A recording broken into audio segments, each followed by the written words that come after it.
Hoje vamos mergulhar num tema fascinante, a constelação familiar. É uma abordagem terapêutica, sabes? Que busca entender aqueles desafios tanto pessoais quanto familiares que parecem vir de um lugar bem fundo.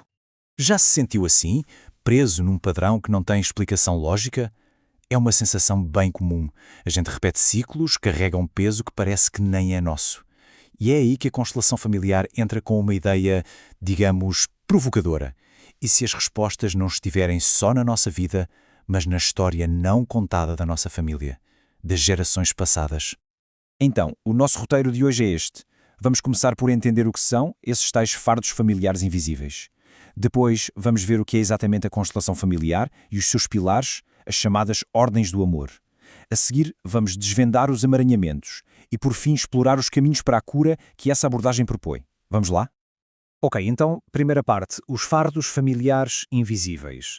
É aqui que a gente começa a explorar aquelas dinâmicas escondidas que, sem percebermos, moldam a nossa vida. A ideia principal é que somos influenciados por coisas que aconteceram na nossa família, mesmo que a gente nem saiba conscientemente. Pensem no sistema familiar como um corpo. Se uma parte está ferida, o corpo todo sente. Traumas antigos, segredos, destinos complicados de avós, bisavós, tudo isso pode criar uma espécie de eco, umas ondas que chegam até nós hoje, mesmo sem a gente fazer a menor ideia. Certo, mas se essas dinâmicas são ocultas, como é que a gente faz para enxergá-las? Bem, é exatamente essa a proposta da constelação familiar. Ela funciona como uma espécie de ferramenta para trazer tudo isso à luz. É bom deixar claro, isso não é aquela terapia de conversa que a gente está acostumado a ver. É uma abordagem diferente, uma metodologia que quer mesmo é revelar o que está escondido no sistema familiar. A ideia é que, uma vez que a gente vê o que está acontecendo, aí sim é possível reconhecer e, quem sabe, encontrar uma solução. E de onde veio tudo isso? A gente precisa falar do criador, o terapeuta alemão Bert Hellinger. Ele passou décadas trabalhando com famílias e começou a notar que certos padrões se repetiam, vez após vez. Foram essas observações, essa experiência toda, que deram origem à constelação familiar. Ok, para entender como a constelação funciona na prática, a gente precisa conhecer a base teórica dela. Hellinger chamou esses princípios fundamentais de as ordens do amor. É um nome bonito, né? Vamos ver o que significa. Imaginem que as ordens do amor são como as regras não escritas de uma família, uma espécie de gramática dos relacionamentos.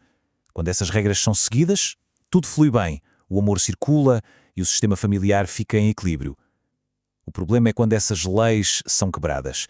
É aí que o desequilíbrio aparece. E muitas vezes os efeitos disso são sentidos lá na frente, nas próximas gerações. E que regras são essas? Basicamente são 4 pilares. O primeiro é sobre a relação entre pais e filhos. Pais dão, filhos recebem. Simples assim. O segundo é a ordem de precedência, ou seja, quem veio antes tem prioridade. O terceiro pilar é super importante. Todos os membros da família têm direito a pertencer. Ninguém pode ser excluído ou esquecido. E por último, o equilíbrio entre o dar e o receber, que é fundamental para as relações de casal, por exemplo. Juntos, esses princípios formam a estrutura que mantém a harmonia. Tá, mas e quando essas ordens são quebradas? O que acontece? É aí que a gente entra num conceito-chave da constelação, os emaranhamentos sistémicos. Isso aqui é o coração da questão. Um emaranhamento é quando alguém, de forma totalmente inconsciente, acaba pegando para si o destino, o trauma ou um padrão de alguém que veio antes na família. É uma lealdade invisível, quase como se a pessoa dissesse por dentro: eu faço isso por você, ou eu carrego este fardo no seu lugar. E esse conceito, que parece meio abstrato, pode ter efeitos bem concretos na vida de uma pessoa. Sabe aqueles padrões que se repetem? Dificuldades financeiras que nunca acabam, relacionamentos que sempre dão errado do mesmo jeito, ou até uma tristeza que não tem uma causa clara? Tudo isso pode ser um sinal de um emaranhamento desses. Ok, mas como é que se descobre isso? A constelação tem um método bem prático.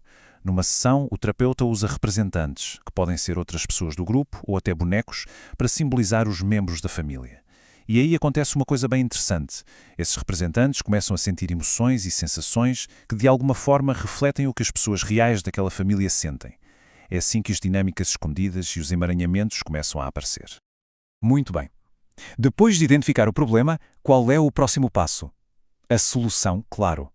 A nossa última parte agora foca nisso, nos caminhos para a cura, ou seja, nos resultados que a constelação pode trazer. O objetivo aqui não é achar culpados ou tentar mudar o que já aconteceu. Isso é impossível. A chave é reconhecer o passado exatamente como ele foi. Ao dar um lugar de respeito a todos os membros da família e a todos os destinos, mesmo os mais difíceis, a pessoa pode finalmente se libertar daquele peso que não é dela e seguir o seu próprio caminho, com a sua própria força. E o que se pode esperar disso tudo? Bem, a proposta é que, ao colocar essa ordem de volta no sistema, é possível quebrar aqueles ciclos negativos que falámos antes. Os benefícios que se relatam incluem uma clareza muito maior sobre os próprios desafios, uma melhora nos relacionamentos e, no fim das contas, um maior autoconhecimento e um sentimento de crescimento pessoal. E para fechar, fica essa pergunta no ar. Que histórias não contadas existem na história da nossa própria família? Pensem nisso. Independentemente de qualquer terapia, olhar para essas histórias, as que a gente conhece e principalmente as que foram silenciadas, pode ser um caminho incrível para a gente entender melhor quem somos hoje.